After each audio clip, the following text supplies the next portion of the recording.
Todos bem-vindos ao nosso podcast. Esse é o primeiro podcast aqui do canal. A ideia é trazer temas relacionados ao emagrecimento, obesidade. O Dr. Fernando vai apresentar um pouquinho mais para a gente sobre essas questões depois. Estamos com o Luiz, Dr. Fernando e eu.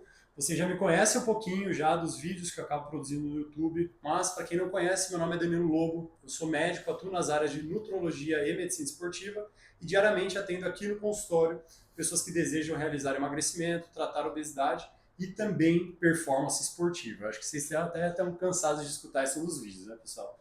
Então, vou dar a palavra ao Luiz aí para ele se apresentar um pouquinho para vocês também. Vamos lá. Bom, pessoal, meu nome é Luiz Henrique, eu sou formado em nutrição, atuo aqui na Clínica Lobo, tanto como nutrição clínica e nutrição esportiva. E a gente sabe que hoje em dia está muito em alta toda essa questão das canetas emagrecedoras. A gente tem aqui no consultório um público voltado muito forte para essa questão do emagrecimento e a gente faz um trabalho muito legal com todo o suporte médico e nutricional. A gente sabe que todas essas condutas, né, nutricionais e médicas acabam se englobando em algum momento. Então aqui na clínica a gente consegue atuar em todas essas áreas. Fernando? Vamos lá, muito prazer, meu nome é Fernando Jacomossi, sou médico, minha especialização é em cirurgia, mas eu trato emagrecimento, obesidade e principalmente o lipedema, né? Que é um tema que a gente vai discutir no podcast e eu estou investindo bastante nesse tema. E hoje eu vou moderar esse podcast, talvez não só hoje, mas todos os podcasts aí eu vou ser o moderador, Dr. Danilo, e a gente vai se chamar mais informalmente aqui, tá? Então o Danilo é o nosso convidado de honra, o Luiz também é nosso convidado de honra, a gente vai falar sobre alguns temas, só para vocês entenderem como vai ser o podcast, tá? Eu trouxe 6 temas para a gente falar, para abordar. Esse podcast não é para profissionais da saúde. Se você quiser ver profissional da saúde, veja, é legal, é interessante. Mas a nossa ideia aqui é para a gente ter uma conversa informal sobre as dificuldades no tratamento do paciente em uso da tirzepatida, sobre os ambientes que a gente encontra, os efeitos colaterais, para o paciente ele entender o que a gente faz aqui, para ele tirar às vezes as dúvidas dele e a gente ter essa interação.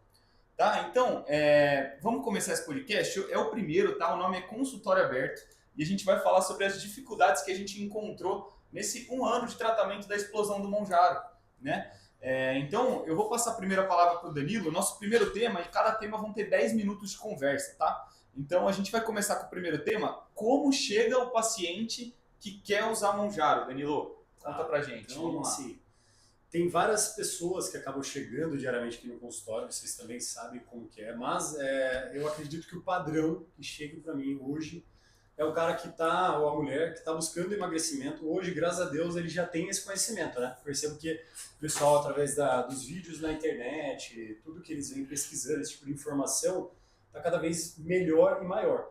Então, é uma pessoa que, normalmente, ela já entendeu que ela tem um problema, ela já tem obesidade, já tem sobrepeso, já tem alguma questão relacionada ali ao tratamento que ela precisa fazer, mas ela não sabe por onde começar. Ou então ela já até pensou em começar, mas ficou com medo, não sabe o que pode, o que não pode, aonde que encaixa para ela. Então esse é o perfil padrão que acaba aparecendo aqui, na minha opinião, aqui no consultório, né? É a pessoa que entendeu que ela precisa fazer esse tratamento, mas que ela precisa dessa ajuda, porque graças à informação, eu costumo dizer diariamente, né, para os pacientes. O paciente que tem autonomia, que tem conhecimento, ele tem mais autonomia. E o paciente que tem autonomia, ele consegue se cuidar muito melhor. Então ele já vem um pouquinho mais mastigado, então é difícil aparecer alguém que, eu vim aqui e, sei lá, quero ver o que dá para eu fazer, eu quero perder peso. Não, normalmente a pessoa já tem uma noçãozinha ali do que ela precisa fazer. E o Luiz? Nas minhas consultas eu acabo vendo muito os pacientes que procuram a gente, eles querem uma solução muito rápida. Então eles já vêm muito perdidos, na verdade, principalmente a questão da alimentação. Naturalmente, quando eles já têm a solução pela busca do emagrecimento rápido, a primeira intenção deles é cortar a alimentação. E aí sai cortando tudo. Corta o pão, corta o arroz, corta o macarrão, né? A vida começa a virar de cabeça para baixo. Então eu tenho essa percepção que eles não têm uma base da estrutura da alimentação. Então eles vêm em busca disso, emagrecimento rápido, estruturar, porque é uma vida chata. Sim. Assim de colocar para alcançar. Eles começam a achar que é pura restrição, restrição. né? Só restrição e vamos ver o que dá. Para não ser muito prolixo, eu vou falar de um caso que chegou, inclusive, semana passada. Né? O paciente ele já chegou tomando, né? Vocês estão falando daquele paciente que quer tomar, mas por vezes chega o paciente que já toma, né?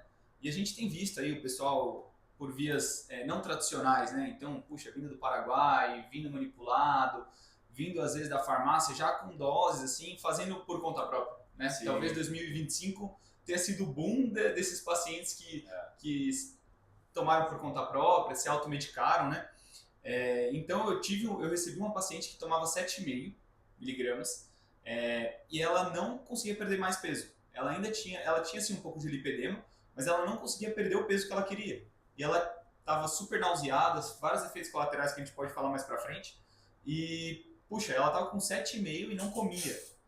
Então a gente ajustou a dieta, ela já mandou mensagem hoje, falou que ela está super bem, inclusive conseguiu perder um pouco mais de peso. Então assim, a gente vê que às vezes o paciente ele já chega desregulado, né? Ele não chega redondo. Eu prefiro tratar os pacientes quando eles vêm do zero. Sim. Eles começam do zero, eu proponho o tratamento inicial. Já não tem um vício inicial ali já, né? Já não tem um vício. Já comecei numa dose, já tô acostumado a fazer alguma coisa. Sim. Mas no consultório, o que você tem feito mais? Você já começa, você espera? Quais critérios aí você usa meio que objetivo aí pra gente falar sobre não, vou usar Mounjaro, não vou, posso usar, não posso usar, mais ou menos aí resumidamente. Eu acho que assim, de resumo da parte de prescrição, que eu faço diariamente, o Luiz, inclusive, ele tá, para quem não sabe, a gente faz vários atendimentos em conjunto, tá, pessoal? Eu, o Luiz, o Jaco tá entrando aqui com a gente agora, e já participou de consultas também, né? Então Sim. já tá pegando a dinâmica também, mas sempre eu parto do princípio da indicação. Então, primeiro eu vou triar o paciente e ver se ele tem indicação clínica, né? O paciente tem indicação, ou ele tem um grau de obesidade grau 1, 2, 3, ou ele tem um sobrepeso com alguma comorbidade, então a gente tem indicação para isso, salvo outras indicações, tem uma apneia obstrutiva do sono, tem uma paciente que tem às vezes compulsão alimentar, problemas com álcool, então a gente já vai vendo algumas outras indicações até fora, mas uma vez que eu entendi que esse paciente tem indicação, o que eu faço? Eu explico para ele, mostro aqui, a gente mostra na televisão ali a avaliação para ele, e falo, você está acima do peso, você está com isso, você está com aquilo. Mas eu nem sempre obrigo o paciente, será que assim a gente poderia dizer? A fazer o uso. A fazer o uso. Eu sempre falo, olha, as indicações são essas, você tem essas opções terapêuticas. E, partindo daquele princípio da medicina baseada em evidência, que a gente precisa do paciente, eu preciso da minha opinião e do que a gente tem de evidência científica, eu ofereço para o paciente. Falei, por exemplo, quem é você, Fernando, no meu tratamento? Eu tenho um paciente que já chega muito motivado, e fala assim, Danilo, é a primeira vez que eu estou fazendo isso, nunca fiz uma dieta, nunca suplementei, nunca vi exame nenhum, eu quero agora entender como que meu corpo responde. Eu falo, maravilha, pega essa ferramenta, pega a canetinha, guarda no bolso, deixa ali, a indicação está feita, vai tentar, vai perder peso. E tem gente que já chega também e fala assim, pô, Danilo, já estou tentando faz anos, já fiz dieta cetogênica, já passei não sei aonde, já estou apanhando, já peguei dieta na internet e não consegui ter resultado. Se eu tenho indicação clínica, eu quero utilizar, porque eu já sei, já aprendi ali, já vi que vai funcionar. Então, normalmente é assim que eu costumo conduzir. Deixar bem flexível mesmo e ter a participação do paciente, que eu acho que para mim acaba fazendo sentido, né? Tá, e qual que é a sua opinião? Assim, você acha que quando o paciente ele chega sem usar e ele não tem uma rotina boa, assim, no geral, ele não come bem, não treina, você acha que a tirzepatida, o uso, incentiva ele a começar a ter bons hábitos, ou você acha que ele primeiro precisa ter bons hábitos, primeiro precisa aprender a treinar para poder usar a tirzepatida? O que você pensa sobre isso? Olha, eu já tive a opinião de que a pessoa ela tinha que aprender um pouquinho antes. Antes, né? Chegar sabendo. Exatamente, ela tinha que chegar já mais bundinha. Só que com muitos pacientes que passaram comigo, e a gente foi desenvolvendo ali até uma certa relação médico-paciente com o tempo, alguns deles falavam, pô, Danilo, será que já não dá para utilizar? E às vezes eu ficava nessa, né? Falava, putz, será? Tá. E aí as pessoas que eu me desenvolvi mais confiança, eu falei, tá bom, vamos fazer. Vou pegar esse paciente já desde o começo, um pouquinho mais fresquinho, vou utilizar. E o que eu comecei a perceber na prática? Quando ele recebeu essa primeira orientação, ele já tem um entendimento. Eu acho que para mim o importante é assim, o paciente ele sentar na frente e falar assim, eu entendo que eu tenho que fazer dieta, eu entendo que eu tenho que fazer treino, essa parte eu entendi. Eu só não apliquei ainda porque eu não sei como eu vou fazer, mas eu já peguei o esquema, eu já entendi que vai ter que ser. e aí você prescreve a medicação quando ele tem essa indicação. E ele começa a usar. Quando ele começa a usar, você percebe que ele começa a desenvolver autonomia, começa a se sentir mais empoderado, fala, pô, nunca consegui fazer uma dieta na minha vida, agora estou conseguindo, nunca consegui parar de comer doce, agora eu paro.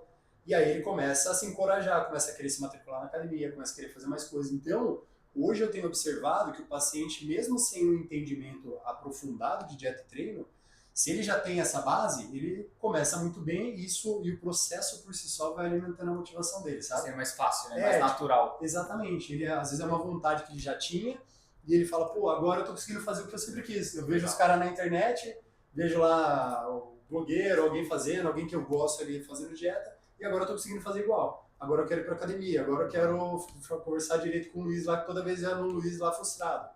E aí ele começa a desenvolver. O que você pensa em relação a isso? Cara, eu vou falar uma coisa que talvez seja polêmica, Tá? mas eu gosto muito de ver quando o Monjaro ele não é só uma muleta, mas ele vem como tratamento principal do paciente, porque o paciente antes não comia bem, antes não treinava, e talvez pelo investimento financeiro isso seja um incentivo para ele, né? Ele fala, puxa, eu estou gastando um dinheiro para fazer o tratamento, eu vou comer bem, eu vou treinar. E a gente usa isso como veículo, né? Eu pelo menos uso na minha consulta, e você com certeza também, para que isso seja mantido depois. Então a gente usa essa motivação inicial e a gente transforma isso numa realidade. Sim. Então o paciente começa a treinar, começa a comer bem, tem o resultado, ele vai se apaixonar pelo processo. Exatamente. Então, aquele negócio de assim, né? Paguei e vou fazer. Exato.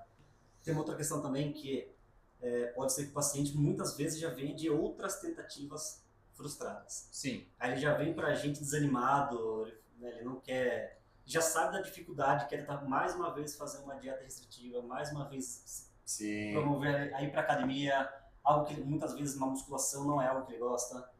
Então, essa frustração que ele já vem de outras vezes, e ele vê que agora, pô, justamente a medicação tá dando esse impulso para ele. Tô conseguindo. Legal. Você percebe isso no dia a dia, quando o paciente já vem mais... É diferente. A gente vê no rosto da pessoa na recepção. Tá. É diferente. Cara, deixa eu perguntar uma coisa, Luiz, só pra gente fechar esse tema ainda de como o paciente chega.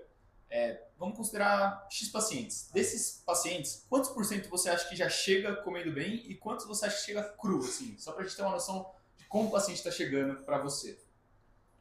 Eu acho que 80%, 90% é cru. Os Legal. outros 10%... Não comem certo, 100%. 100% o que ele viu é no Instagram, é na blogueira. Tá. Eles tentam seguir, mas muitas vezes ele fala assim para o paciente.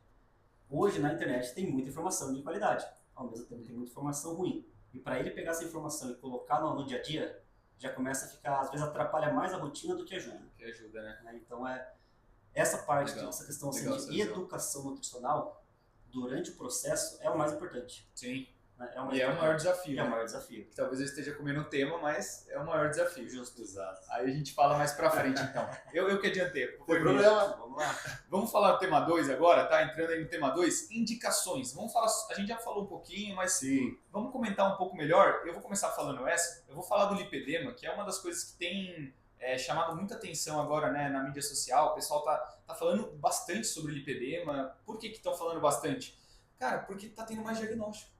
Então, quando você faz mais diagnóstico, você atenta mais o paciente para que ele fale assim, puxa, minha perna ela não é gorda porque eu estou num estado mais gordo mesmo. Ela é gorda porque talvez eu tenha um lipedema. E lipedema é uma doença que às vezes ela está ligada com a obesidade, mas por vezes não. Eu já cansei de atender pacientes magros com lipedema. Então, vamos falar então da indicação, né? Por quê?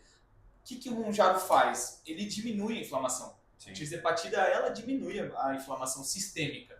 Seja indiretamente com a alimentação, ou seja diretamente com os análogos do GLP-1, mesmo, o né? efeito dele mesmo. Então, eu tenho visto bons resultados para o lipedema com a tirzepatida, tá? Ao mesmo tempo que altas doses pode ser o contrário. Porque tem aquela curva em U, né, que o pessoal fala, né, de nada não tem efeito, mas muitas doses também causam efeito. Nesse caso é o contrário, porque inflama mais. Sim. Se inflama mais, piora o lipedema, que nada mais é do que uma gordura inflamada de forma exagerada. Né? Então, no lipedema, que é a área onde eu estou atuando mais, a indicação ela é muito válida. está principalmente na falha do tratamento clínico puro. Sim. Então é uma das indicações que eu faço no consultório. Ou até para não progredir, né, Jaco? Se for pensar, você usa bastante isso também, porque às vezes Sim. o paciente ele tá, assim, às vezes acontece de chegar no consultório, aparecer uma paciente lá que tem um lipedema, ela já entendeu precocemente, digamos assim, e ela tá querendo, na verdade, não deixar progredir.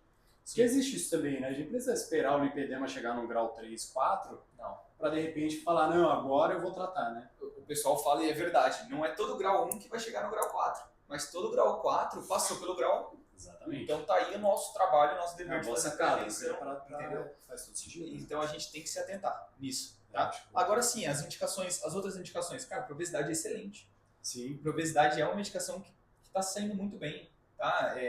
Alguns centros de bariátrica que eu frequento me disseram que, assim, e eu vi isso acontecer, tá? Reduziu 80% das cirurgias bariátricas. Imagina. E é claro, cirurgia bariátrica é bom, ajuda. Eu prefiro muito mais que o paciente perca peso e não esteja sujeito a dislipidemia, hipertensão, diabetes, e ele tem uma cirurgia. Porém, é uma cirurgia abdominal e o Mounjaro tem diminuído isso. Então, para a obesidade é incrível. Tá? Agora, outras indicações como lipedema, sim, eu acho que está indo muito bem também. Vem ampliando, né, cada vez mais possibilidades, né? Da parte nutricional, quando você está atendendo o paciente, quem que você olha e fala assim, cara, esse cara aqui vai precisar usar medicamento, o que você faz? Na prática, você olha ali e fala assim, não, olha, tô vendo aqui que talvez, do ponto de vista do nutricionista, quando que ele vai olhar lá e falar, cara, eu acho que a gente você tá sofrendo demais, talvez, patinando. Exato. A pessoa que tem muita dificuldade de adesão em dieta, muito descontrole alimentar, tá? A gente tem que entender também que compulsão alimentar é diferente de descontrole alimentar. O que muda? Compulsão alimentar, você acaba tendo, vou dar um exemplo até de um paciente que tem compulsão alimentar. Ele falou que chegou um dia em casa e teve um gatilho ali de compulsão, ele sentou, almoçou, um prato de arroz, feijão, carne e salada. Ele levantou, ele estava com fome. Aí ele passou pela sala, pegou um pacote de amendoim, sentou de frente para a TV, comeu um amendoim. Continuou com fome. Voltou para a cozinha, mais um prato de arroz, feijão, carne e salada. Não estava satisfeito.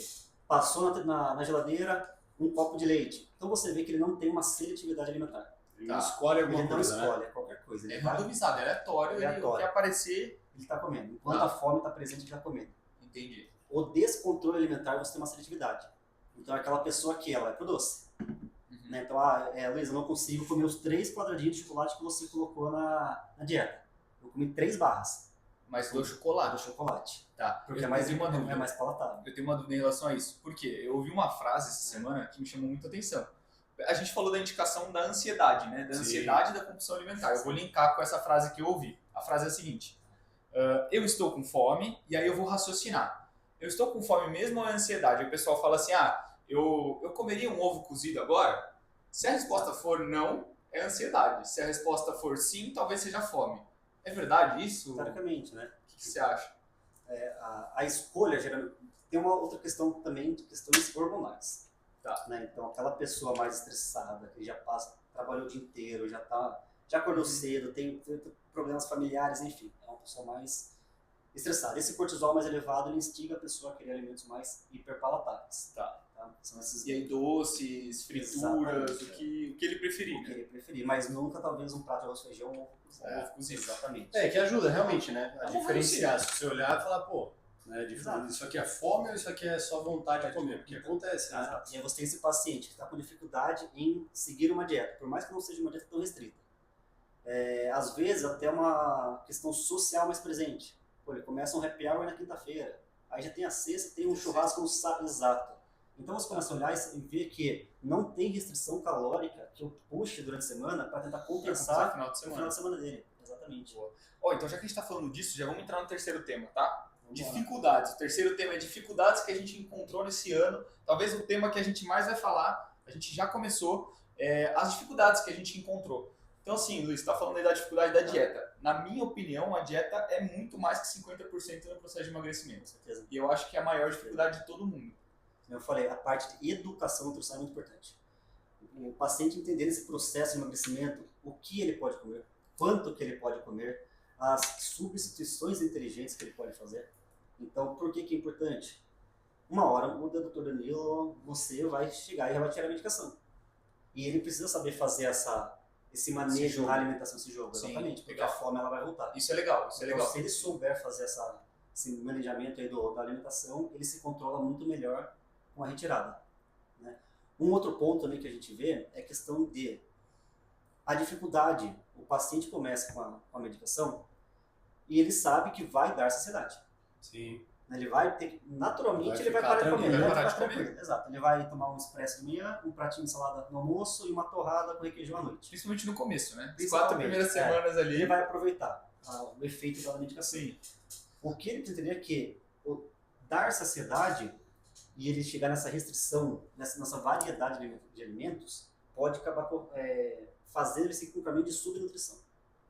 Porque restrição calórica, a gente tem que lembrar, é restrição de nutrientes, restrição de vitaminas, restrição de minerais. Não é só... Ele não deixa só de comer caloria, né? Apenas A comer vitamina também vai calorias. ficar baixa. Baixa, E exatamente. outra água, né? E água, A gente às vezes o paciente a água dele é toda bem da comida, ele não bebe água durante o dia. Agora ele já não come, Já não come, então o cara desidrata, o né? cara desidrata, né? Então essa é uma dificuldade. Eu acho que a dificuldade nutricional, pelo menos a minha experiência, é sempre nutricional, a dificuldade no processo de emagrecimento. Eu vejo também essa grande dificuldade nutricional, que o Luiz falou também, mas tem coisas legais, né? O paciente, no processo de tratamento com a medicação, vai obrigar ele a ter 2 contrapontos. Porque no começo desse tratamento, o Luiz vai precisar, às vezes, passar alimentos com uma densidade calórica um pouco maior. Porque ele consegue comer muita coisa. E densidade calórica é um termo que às vezes as pessoas não conhecem, e realmente, né? Sim. Densidade calórica nada mais é do que o volume daquele alimento, né? Então tem alimentos que têm grande volume e baixa caloria, e alimentos com pequeno volume e muita caloria. Comer um bombom ou um balde de pipoca. Um balde de pipoca, exatamente. Então, ou o melão, né? Você pegar, melão, sei lá, 250 gramas de melão, você consegue comer 25 gramas de chocolate. Nem isso. Legal, né? Entendeu? Então tem essa diferença. Aí o paciente ele precisa passar por todas essas etapas. A da densidade mais alta e descobrir que ele vai ter que aumentar essa densidade, né? Ela vai ter que estruturar. Então obriga ele a passar pela dieta. Mas salva a parte nutricional. Quando o paciente fala assim, não, estou determinado, vou usar a medicação, vou começar a fazer alimentação, tudo certinho, é ele entender que a parte de treino vai ter que fazer parte da vida dele. Eu acho que a dieta é exatamente isso que você falou. As pessoas confundem. Eu estou treinando todo dia, mas estou perdendo peso, estou usando remédio. Eu falo, mas e a dieta? Né? Se não funcionar a dieta, não vai ter déficit calórico, não vai perder peso. Mas, quando a gente fala em continuidade desse tratamento, eu penso que o exercício ele também entra como inegociável. Porque muitas vezes ele vai ser aquela âncora. Né? O paciente, putz, minha dieta não está das melhores, não sei o que. Ele falou, tá treinando? Tô. Então calma. Vai lá, vamos fazer sua avaliação, vamos ver como que tá, vai para casa, respira, volta, vai lá no Luiz, vamos ajustar esse negócio de novo, ajusta a dieta e ele continua. Só que se ele abandona o treino, eu percebo que ele vai embora. Tem uma frase assim, ele cai pela... um bom hábito puxa um outro bom hábito. Sim. É mais ou menos isso. Sim. Pra gente ver.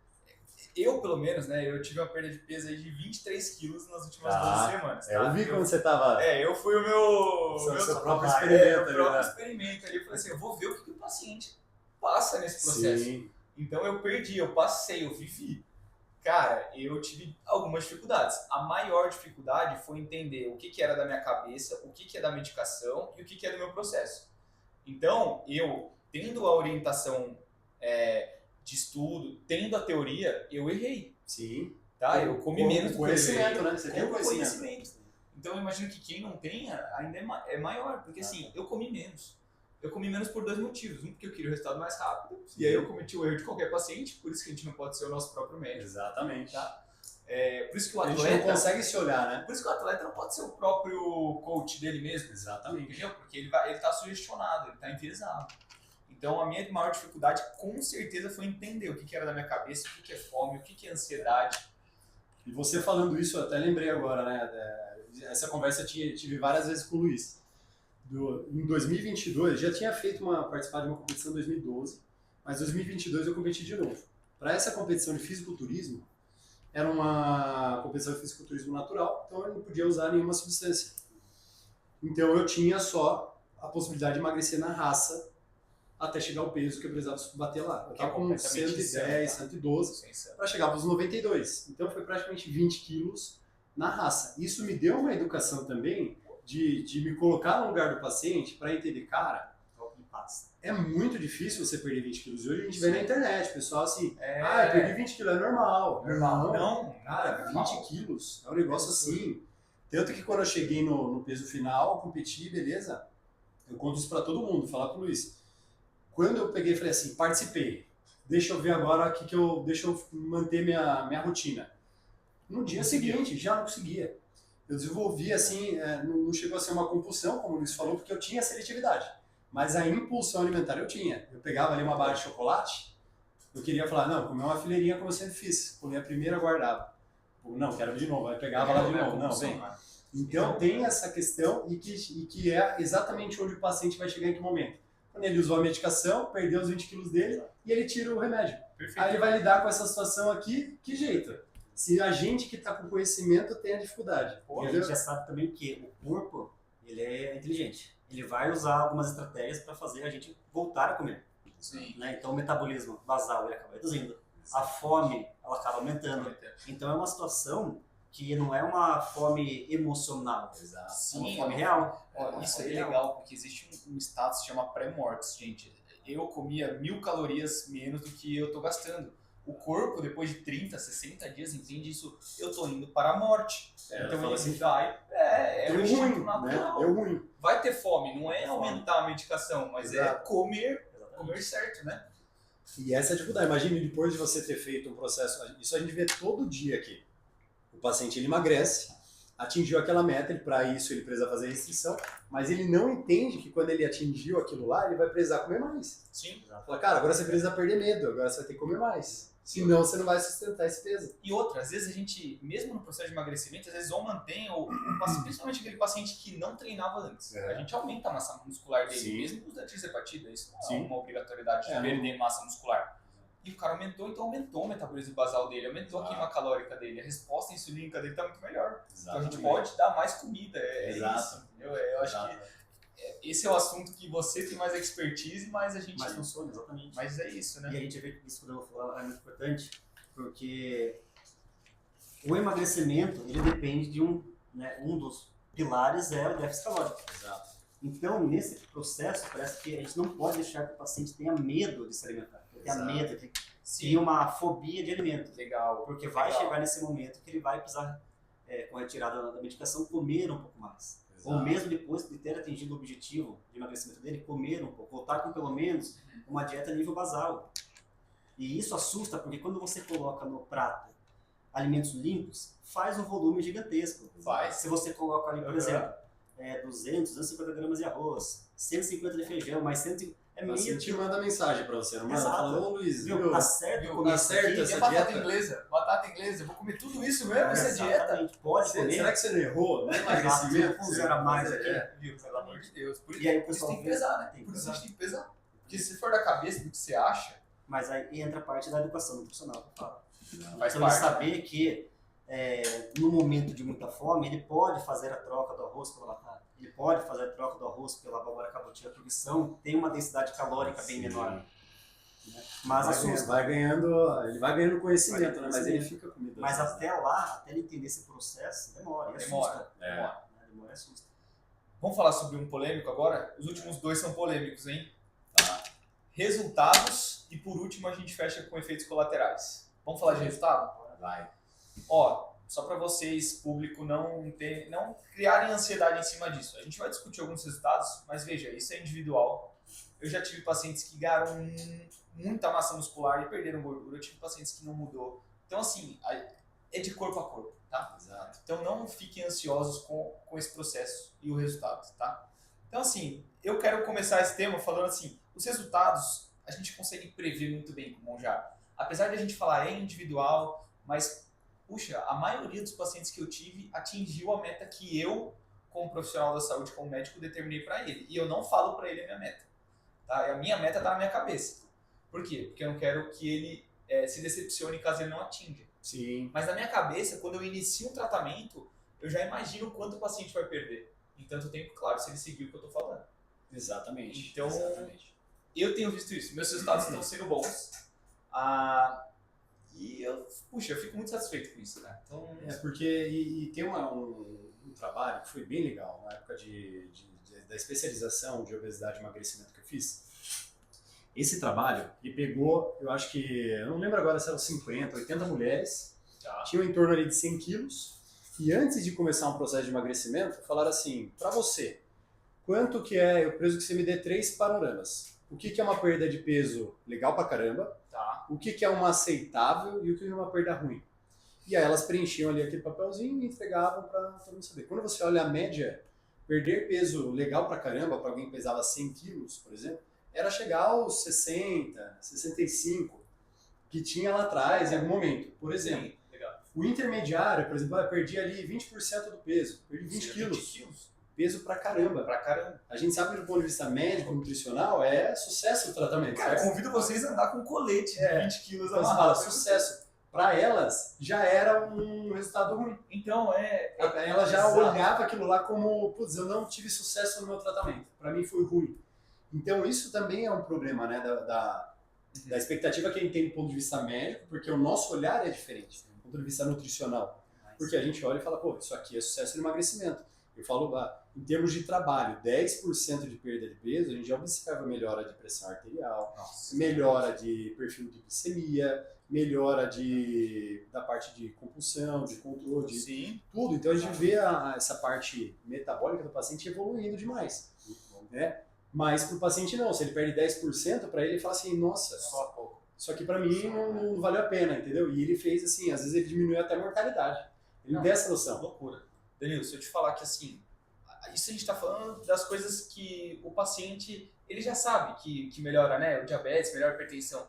Cara, risco de câncer. Existe tanto câncer que a gente consegue, né, com um fator epigenético, né, que é tudo aquilo que envolve, seja alimentação, hábitos de vida, a gente diminui tanto a recorrência do câncer, porque nada mais ele parte de uma inflamação. Sim. O organismo inflamado, ele tem mais câncer. Ele vai abrir portas, né? Qual que é o câncer dos Estados Unidos hoje em dia, né? Os alimentos ultraprocessados? Adenocarcinoma gástrico. Colo retal. É tudo inflamação. É inflamação, gente. A inflamação é tudo que a gente não quer e é o que o Monjaro ajuda a gente. Sim. Né? Então, parece, né? Ele até diminui, né? A incidência de câncer. Exato. Inclusive, tá? Isso é bem legal que você falou, que citou. Saiu um trabalho recente agora que fala que até no tratamento do câncer a tisepatida vai bem. Ele também tem eu vi isso aí, é desfecho, né? O desfecho melhorou. É melhor e claro que sim, a gente está falando de 10 anos, né? Sim, desses análogos. Muito novo ainda. É muito novo. Então, mesmo com 10 anos, olha o impacto que isso já gerou. É impressionante, é a medicação do futuro. Eu acho que é a medicação do agora, né? Até do agora. Pensar, né, boa, medicação do agora. É a medicação do agora. Quem tem acesso, teve a quebra de patente agora no dia 20 de março, né? Falar a data para quem assistir depois, né? Mas 20 de março de 26 quebrou a patente do Ozempic. Começa a democratizar também o acesso aos análogos de GLP-1, por mais que o pessoal olhe e fale, pô, mas a tisepatida é muito melhor. Verdade, ela é mais potente e tudo mais. Só que o Ozempic, cara, ele já faz um tratamento muito legal. Entendeu? Muito legal. Então eu tenho pacientes que perdem muito peso. Então tá ficando cada vez mais democrático. Isso eu acho que é legal, né? A gente olhar e falar, cara, cada vez mais pessoas estão ganhando acesso, né? Essa parte. Até porque a taxa de obesidade vem subindo. Sim. Exato. Né? Então você tem esse tratamento acessível. Poxa, eu acho excelente quando a gente vê... Pensa numa população. Beleza, o boom do Monjaro pode ter trazido alguns efeitos negativos no sentido de o paciente se automedicou. Tudo bem, mas vamos falar da perda de peso? Vamos falar do que o paciente estava lá com seus 100 quilos, medindo 1,70, com risco cardiovascular altíssimo e agora ele emagreceu. Gente, vamos parar de demonizar uma caneta, vamos entender como um tratamento, né? Exatamente. A gente tem que entender como um tratamento. E ter um olhar também, eu comecei recentemente a postar vídeo no YouTube, né? Tem acho que 30, 40 dias mais incisivamente. E o pessoal do YouTube aqui, eles comentam muito, põe muito comentário, explica, conta os relatos deles. E a grande maioria, eles entenderam já essa parte do, cara, eu preciso da indicação médica para eu estar utilizando o remédio. Mas muitas vezes a pessoa está perdida em termos de recurso, às vezes. Então a gente vê que é um problema de saúde pública, né? A pessoa, se ela tivesse o recurso, ela fala, pô, eu investiria. E às vezes eu falo para o paciente, falo, olha, não é o melhor dos caminhos, mas passa no postinho, faz o exame, vai lá numa faculdade para montar uma planilha nutricional lá para você, né, com a galera que está formando em nutrição, vai no psicólogo lá, a galera que está se formando, vai procurando meios, mas acho que a culpa não é do remédio, acho que a culpa é do acesso, que a gente precisa entregar. Então, e a gestão de gasto, né? Porque imagina o quanto a gente não tem de gasto na saúde por hipertensão, diabetes, infarto, todas essas doenças são diminuídas pelo emagrecimento no geral, né? Então é um tema super importante. Assim. E não é só uma questão numérica. Não é. De perda de PA, perda de peso. Acabou. Objetivamente não é. Vamos polemizar um pouquinho aqui para chamar de novo o público aqui. Vamos falar sobre resultado negativo? A gente tá animado, tá falando sobre, vamos falar de alguém que não deu certo? Tá. Eu tenho um caso para compartilhar que não deu certo. Conta pra gente. Eu tinha uma paciente que ela queria muito emagrecer. Tá? Era uma paciente feminina, por volta ali de seus 55, 56 anos. E ela tinha uma questão psicológica envolvida. Ela tinha uma depressão, uma ansiedade. E ela imaginou, ou ela assim, acreditou que o Monjaro seria 100% do processo. Indiquei o Monjaro para ela, porque ela queria muito e também ela tinha indicação. Ela tinha uma obesidade grau 3, tinha compulsão alimentar, também tratei a ansiedade e a depressão dela, tá? Mas mesmo assim eu não tive resultado. Sim, ela não teve perda de peso efetiva, acho que em 4 semanas eu tive 2 quilos de perda e acho que 8 semanas eu finalizei com 4 quilos. A minha expectativa era pelo menos uns 12, 15 quilos. É claro que a gente sempre acredita no que o paciente fala. Lógico. Mas eu acredito que mesmo fazendo tudo que a questão psicológica atrapalha, né, nesse processo. A ansiedade atrapalha. Então a gente também precisa tomar cuidado com a questão psicológica. Esse foi um estado negativo que eu tive. A decorrência foi essa intercorrência da questão psicológica, depressão. Ela não conseguiu fazer a atividade física que eu propus, mas ainda assim ficou abaixo. Então é um dos estados negativos que eu tive. Fica aquele resultado também que enviesa até o nosso questionamento, né? Porque você fala assim, será que esse paciente ele não conseguiu aderir 100% à dieta? Exato. Será que foi o exercício? E provavelmente envolveu esse resultado, com certeza. Sim. Mas existe realmente, né? Na prática também da pessoa. Acessibilidade. Né? Sim. A gente sabe que varia muito. Varia, porque assim, a gente vê, puxa, 99% dá certo. O que mudou desse 1% que não deu certo? Exatamente. Que eu não aumento dose, tá? Nesse caso, eu não aumento dose. Porque eu não acho que seja a dose, sabe? Sim. A pessoa tem que ter uma resposta, assim. Não é a quantidade de análogo de remédio que você vai jogar ali pra...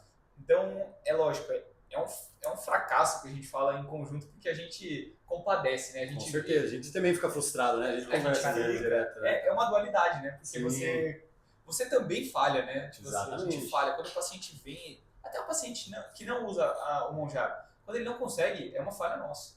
Sim. Eu fico super chateado. Frustra a gente também, né? Eu fico frustrado. Vira e mexe, a gente conversa aqui.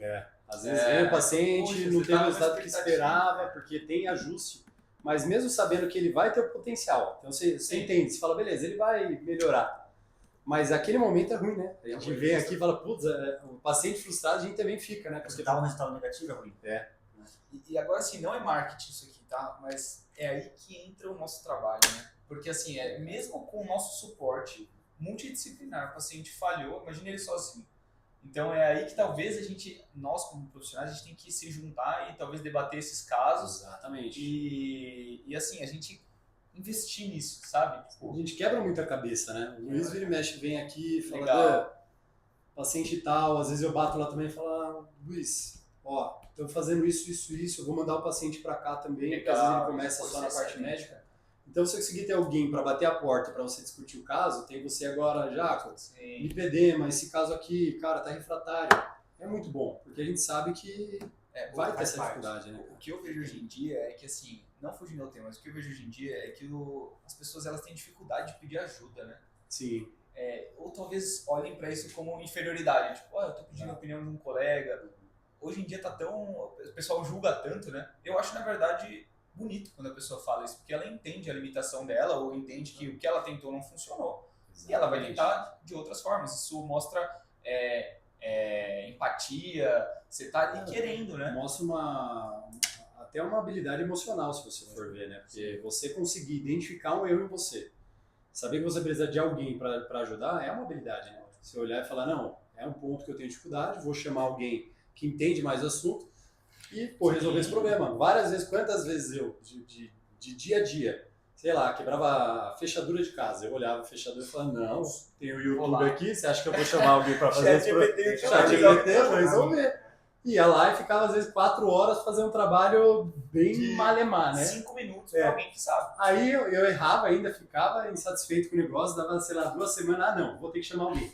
Cara, às vezes o cara vinha aqui e fazia assim, ó, e resolvia. Eu falava, você tá de brincadeira comigo. Eu perdi meio dia tentando resolver, e eu tô falando de algumas horas que já me frustrou. Imagina quem vai fazer um tratamento desse por 2 anos, pra olhar depois e falar, putz, Não deu certo. Não deu certo, tá fazendo tudo errado. Porque assim, não é uma receita de bolo, né? Mas, cara, treinou, fez a dieta, tá em uso da tirzepatida, seja lá, tem que ter um resultado. Se não tá tendo alguma dessas pernas, algum desses pilares, não tá encaixado. Eu vejo um paciente meu e do Dan, ele começou em tratamento com o Ozempic. Tá. Começou padrão, né? Dosagem mínima para ver a resposta do paciente. Ele voltou, acho que em 30 dias pra gente, Tá. fome igual. Vamos manter mais 30 dias, vamos tentar ajustar a alimentação, vamos mais um pouquinho. Voltou na consulta seguinte, nada, fome muito grande ainda, aumentou um pouquinho mais a dose. Eu sei que o Danilo chegou, acho que no limite do Ozempic. Tá. Né? Que a gente, e não conseguiu Não, saciedade. não tinha saciedade. E aí, por Não quê? tinha. Por quê? Por quê? E é esses sensibilidade. indicadores, a sensibilidade. Vai ter. Tem aquela, na medicina a gente fala de curva de Gauss, né? Sim, então tem aqueles caras da pontinha. Sim, os 80, os que não estão nos 80% Tem da um massa. meião, pra quem não sabe, pessoal, curva de Gauss é como se fosse, a gente faz de 0 a 100 pessoas, de 0 a 100%, e aí esses 1, 2 do começo e 1, 2 do final dessa curva, a gente chama de quase de outlier, né? Eles estão fora da... E aí tem as pessoas que vão usar a microdose e vão ter aquela resposta abismal, que você fala assim, cara, busca essa pessoa logo de começo.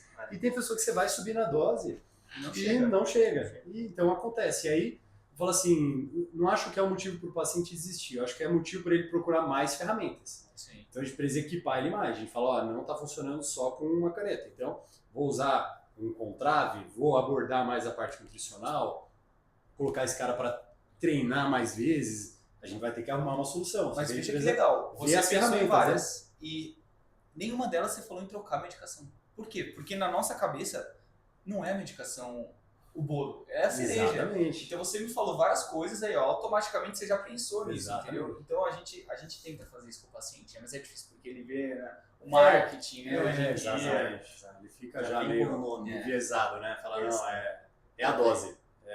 É a dose. Uma coisa que tá Vamos falar acontecendo. rapidinho sobre efeitos colaterais? 5 Vamos. minutinhos, aí a gente Vamos. entra no tema livre. Beleza. Você teve algum efeito colateral que você falou, caramba, esse efeito colateral foi importante, com o Tá. uso da tirzepatida? Já tiveram alguns casos, mas normalmente eles vêm muito associados a... O que eu percebi, principalmente no começo? Aparecia alguns efeitos colaterais, principalmente relacionados à náusea, sensação de estufamento, alguns episódios de vômito No também. começo, mas No começo. Tá. E eu sempre falava, não, medicação, dose, ia fazendo, ajustando isso. Só que eu percebi que a parte comportamental tem um peso enorme também, Entendi. na prática. Ou né? seja, o que ele está comendo, o que ele está fazendo, né?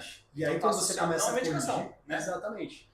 É uma coisa que a gente pergunta no consultório também, né? No final de anamnese, a gente pergunta, fala, você tem algum desconforto com algum alimento? Às vezes o paciente não sabe, ou às vezes ele não tem mesmo. E quando ele não sabe, ele vai às vezes comer alguma coisa que ele está habitualmente acostumado a fazer, Sim. só que com a medicação não vai caber. E se ele não tem essa informação também, ele vai lá pegar ele está acostumado a comer, sei lá, um alimento mais gorduroso, ele vai comer de novo tomando a medicação, cara, vai passar mal. Entendeu? Vai começar a ter náusea, vai começar a ter esse tipo de coisa. Então isso aumenta muito a chance desses efeitos colaterais, mas o clássico que eu vejo são esses, mas que normalmente quando você dá uma orientada, tem uma parte nutricional ajustada, o paciente já vai melhor. Às vezes ele se sente, lógico, tem paciente que toma e fala, não senti nada. Pode, sei lá, você nem tá fazendo efeito, aumenta a dose, que esse aqui pra mim não...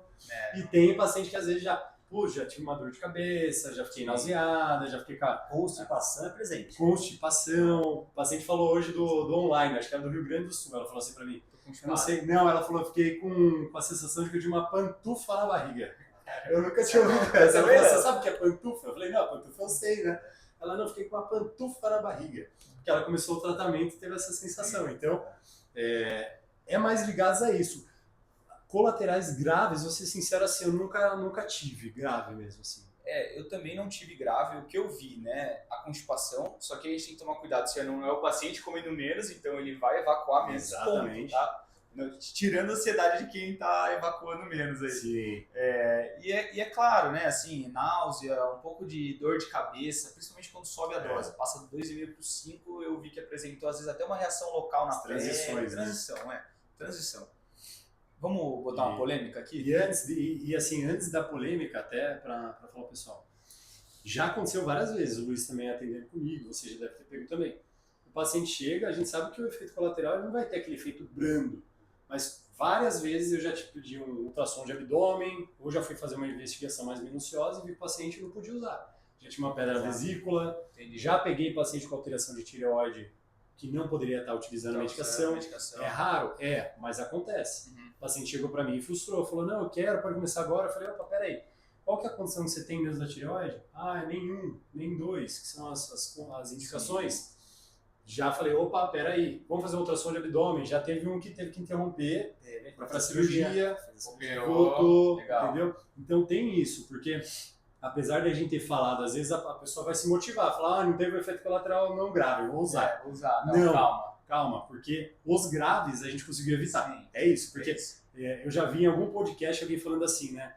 Se você, sei lá, policial, bombeiro, seja o que for, e você hoje é um controlador de voo, aí você evitou que um avião batesse no shopping da sua cidade. Ninguém vai chegar lá pra você e falar, cara, você evitou que esse avião, porque ele não bateu. Ele simplesmente pousou e tá tudo bem. Legal. Agora, quando acontece a coisa ruim, putz, às vezes a pessoa vai te culpar, só que estatisticamente você fala, pô, conseguia ter prevenido. Então tem isso, tem que tomar cuidado, porque muitas vezes essa condição mais grave, ela já foi evitada porque a pessoa conseguiu passar por uma triagem, né? E para cortar um pouquinho vocês, eu recebo muitos pacientes perguntando com essa dúvida da pancreatite. Explodiu notícia no Instagram, teve, né? Legal que é seu lugar de fala, né? Então, eu queria dar voz a vocês. Obrigado, médico. O que vocês acham da pancreatite com uso da medicação? medicação? A gente tá tão alinhado que era essa polêmica que eu ia puxar. Você ia puxar a essa polêmica, tá? Então, vamos falar sobre a pancreatite, colecistite. Tira essa eu acho que é melhor. Agora a gente vai ter que deixar pra você. Cara, gente, só pra vocês entenderem, assim, né? Vejam, só para fazer uma comparação inicial, tá? Saiu um estudo há muito tempo atrás que falava que o café dava câncer de pulmão. Por que você está falando isso, Fernando? Que não tem mais nada a ver. Não é isso. Eu tô falando porque os estudos, eles têm viés, né? Então, por que o café dava câncer? Na verdade, não era o café, é que quem tomava café também fumava. Então, era o cigarro, não o café, entendeu? O café era só uma variável que não influenciava no processo. Exatamente. Por que eu tô trazendo isso? Porque o Monjaro, em alguns casos, atua assim. Toda perda de peso, a gente tem uma dislipidemia temporária no nosso corpo. O que é isso? Traduzindo, a gente tem um aumento de colesterol temporário quando a gente perde peso. Inclusive, na cirurgia bariátrica, alguns cirurgiões tiram a vesícula. Hoje em dia, acho que até a maioria, né? A maioria antigamente não tinha também. Por quê? Quando você perde muito peso e muito rápido, você tem uma dislipidemia temporária. Isso forma cálculo. Tá? O cálculo na vesícula ele é formado de colesterol. A maioria deles é formado de colesterol. Então, é verdade, o Monjaro pode aumentar o risco de colecistite. Mas veja, o risco de hipertensão é muito maior, o risco de infarto é muito maior. E é claro, tendo a colelitíase, que é a pedra na vesícula, como o Dr. Danilo muito bem fez, encaminhou o cirurgião, tirou a vesícula e segue o tratamento da obesidade. E as coisas podem ser concomitantes. A gente não precisa... Veja, não é assim, vou esperar para emagrecer. Não, eu vou esperar para usar a caneta. Sim. Eu vou começar a emagrecer para melhorar o cirurgião para melhorar bem. Exatamente. Também foi um paciente em praticamente 3 anos de vida. Exato. A gente já... É muito baixa, tá? A incidência, a prevalência é muito baixa, mas quando ela existe, chama atenção na mídia. Exato. E só relacionando com a pancreatite, só pra gente, quem tá ouvindo, entender, né? Do mesmo jeito que forma pedra na vesícula, essa vesícula, ela anda, esse cálculo, ele anda e pode machucar o pâncreas e dar pancreatite. Então, aumentou a chance do cálculo, aumenta a chance da pancreatite. Mas veja como são coisas indiretas. Exatamente. Nada do Monjaro diretamente causando pancreatite aguda. Isso não existe, tá? É a mesma coisa do café e do cigarro. Não é o café, é o cigarro. Então, exatamente. assim, a gente tem que parar de olhar o que a gente vê na mídia e entender como uma verdade universal. Exato. E diferenciar, né, já a diferença entre relação e associação. Né? Sim. Então, quando a gente tem associação, é o que você está falando. Né? Então, o uso das canetas se associou ao aumento de pancreatite. Mas espera, por quê? Porque quem perde muito peso fica mais predisposto a ter o cálculo. Mas e Então, não é pela medicação. Então, entendeu? Que loucura o raciocínio. Então, por isso que a empresa tem que tomar cuidado. Então, os trabalhos, eles mostraram pra gente isso também, né? Falou, opa, peraí então, será que é pela perda de peso ou será que é pela medicação? E a gente começou a entender que era pela perda de peso. Como já era, como já acontecia antes. Então, assim, não vamos fazer bariátrica porque da pancreatite. Não. Né? Vou resolver, já que eu tô abrindo, eu vou tirar, às vezes, essa vesícula, né? Então, tem essa questão mesmo da associação, né? E foi legal você usar de exemplo, porque daí o pessoal também começa a se educar. O que é associação e o que é causalidade. E aí, veja, por isso que a nossa importância, né? A gente está aqui para isso, para reconhecer o risco, para reconhecer um sintoma precoce de uma pancreatite e intervir quando isso acontecer. Exatamente. E se acontecer, você teve um caso em 1000 que tinha pedra na vesícula e precisou operar. Exatamente. Entendeu? Então, assim, a incidência é baixa e a gente está aqui para encontrar esses desvios padrões para que não ocorra nenhum desfecho negativo. Porque, assim, apesar de ser raro, mesmo esse é alguém que a gente quer tratar 100%, né, cara? Porque podia ser comigo, podia ser com o Luiz, podia ser com você, podia ser com os nossos pais, de repente. Então, a gente gostaria, né, que falar, pô, fizeram uma boa triagem e conseguiram identificar isso daí, né? Então, isso é legal também, essa parte de prevenção, né? Sim. De pancreatite. Eu acho que, na verdade, assim, nós, como médico, nesse processo, né, é claro, precisa ter tanto o médico quanto o nutricionista. Minha opinião é essa. Não tem, é indispensável, tá? Indispensável. Exatamente. Claro que para prescrever já necessita do médico, tá? Agora, o que a gente mais vê é o contrário, né? Então, o que a gente mais viu nesse ano foram pessoas que, por conversa de vizinhos, começaram o uso da medicação. E aí tem o colateral. Então, eu não sei se vocês viram, mas os casos, né? O que saiu na mídia, 5 casos de pancreatite. Os 5 tiveram indicações não médicas. Não foram prescritos por médico, foram pegos não sei aonde. A gente não sabe o que tem lá. Exatamente. A gente não sabe o que está dentro dessas ampolas que vem do Paraguai. Não dá para confiar. Exato. Então, eu vou falar para vocês agora uma outra visão, o inverso. Vamos lá. Eu tenho uma paciente que em tratamento com o Ozempic por algum tempo já chegou no nível que estabilizou o peso, estava realmente com dificuldade de perder, então estava no peso adequado, percentual de gordura legal, e estava fazendo uma manutenção de peso. E aí ela foi entrar no processo de desmame. Chegou a retirar a medicação, não conseguiu. Passou com psicóloga porque ficou dependente da medicação. Não sei se vocês já pegaram um caso assim. Sim. Tá? E fica dependente. E aí teve que voltar com a medicação, porque tirou a medicação, ficou naquele descontrole. Sim. Na sequência já tem o reganho de peso, teve que voltar com a medicação. Então ficou praticamente 100% dependente. Como que vocês vão começar a lidar com o paciente? Além de uma psicóloga nesse caso, né? Não sei, entraria com outra medicação? Na minha opinião, é assim, hoje a gente já tem que ter a ciência de que alguns pacientes eles vão continuar com a medicação para sempre. Excelente. A gente vai ter que fazer esse uso. Antes, lógico que a nossa vontade, se a gente falar, o que é a vontade de vocês? É tirar. A gente quer tirar. A nossa briga para tirar, às vezes, é maior do que a do próprio paciente. A gente fala, cara, eu quero tirar isso aqui. A gente indica pensando em tirar. Já quer. Nosso objetivo final é esse. Se a gente vai conseguir atingir isso, não sei. Vai depender de cada pessoa. Sim. Mas tem paciente, e vão ter várias pessoas que vão ter que ficar usando a medicação. Porque é como se fosse uma pressão alta refratária. Tem aquelas pessoas que têm aquela pressão alta que está no sobrepeso? Você corrigiu o sobrepeso, ela tira a medicação e fica bem? Tem. Legal. Mas se aquela pessoa que está com 25 anos de idade, a família inteira já teve pressão alta, e a pessoa nem tem tanta comorbidade assim, a pressão dela é 180. E tomando remédio. Essa pessoa não vai conseguir tirar remédio algum dia. Ela vai ter que entender que ela vai ter que tratar tudo que ela puder e ficar usando remédio. E as canetas eu acho que não é diferente. Então, como qualquer tratamento, vai ter aquele grupo que vai ter que ficar com remédio. Vai ter que, às vezes, fazer dose menor? Vai. Vai fazer dose espaçada? Depende. Né? Dá para você espaçar, dá para você fazer dose menor, dá para você associar com outras medicações? Depende.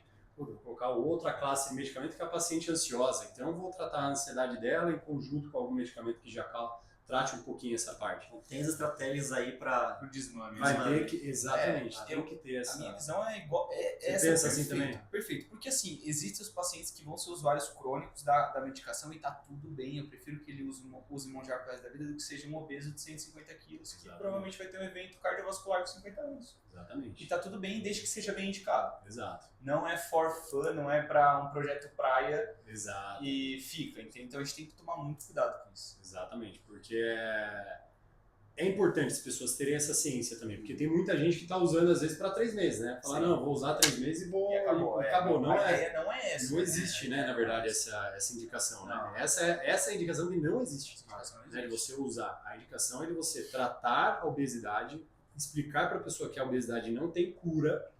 Naturalmente, se você usa a medicação, você não está curando, você está tratando. Você faz remissão do sintoma, ela atinge o peso dela, fica muito bem, mas que em algum momento, se ela tentar tirar a medicação e não tiver sucesso, tá tudo bem. Vai ter que continuar tratando com a medicação, vai trocar. Às vezes, no Monjaro hoje é muito caro. Pula pro Ozempic, faz duas microdoses de Ozempic ali. Tem muito paciente que segura muito bem. Então o custo vai reduzir agora, Sim. quebrou patente. E vai melhorando. E vai Eu melhorando. vou dar o exemplo dos meus pais. Meus pais são bariátricos, tiveram que fazer o uso da tirzepatida. Eu indiquei porque eles precisam. Exatamente. Eles tiveram um reganho de 50% do que perderam. Imagina. E aí eu tive que trazê-los de volta, porque eles já eram bariátricos. E Então- provavelmente vão usar tirzepatida até a gente ter condição e Ou continuar. até inventaram uma outra medicação, ou Que até melhor. inventaram Eu prefiro uma eles alteração usando. genética ali. Que Você entende como é melhor? Eu prefiro o paciente usando a tirzepatida do que meu pai com 150 Sim. quilos. Exatamente. Então E a ideia é essa. E aquela ideia, né? Porque hoje também, lógico, a gente entende o custo. Mas tem medicações, você pegar empaglifosina, um medicamento. Sim. Cara, não é um medicamento tão barato assim. Você vai Não. pagar 200, 300, 400 reais no tratamento de, sei lá, diabetes. E outra, lá na frente. Né? Lá na Entendeu? frente, imagina. Então, Internação na UTI, internação. e com um monte de coisa. Agora, se você tem uma medicação que vai tratar o diabetes, ajuda na pressão, perde peso, a pessoa vive bem, a cabeça fica bem, por que não? Entendeu? Então, eu penso isso. Se o paciente precisar usar, sem problema nenhum. Se eu precisasse usar hoje, minha visão, se eu, Danilo, em algum momento precisasse usar uma medicação dessa para a vida inteira, eu ia usar. Se eu entendesse que aquilo Sim. me traz qualidade de vida, que eu vou viver muito bem, Legal, vou ter mais legal. longevidade no meu processo, eu, sem dúvida, iria para cima. Muito bom. Ó, gente, estamos E aí, chegando no Fer? final já, né? Estamos quase com 60 minutos. Vocês querem falar mais algum tema? Querem falar mais alguma coisa? Eu acho que a gente conseguiu falar muito, Entendeu? né, sobre... O primeiro a gente falou até Foi bem, demais, foi né? bem, né?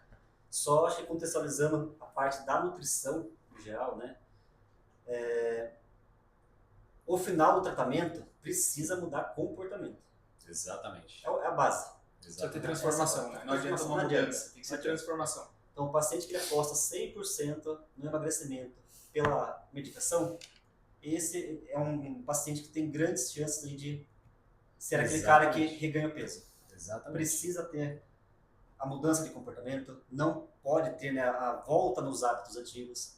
Voltou Sim. em hábito antigo, voltou a comer um pouquinho mais, voltou a parar de se exercitar, Vai reganhar. vai reganhar. Ponto. É isso.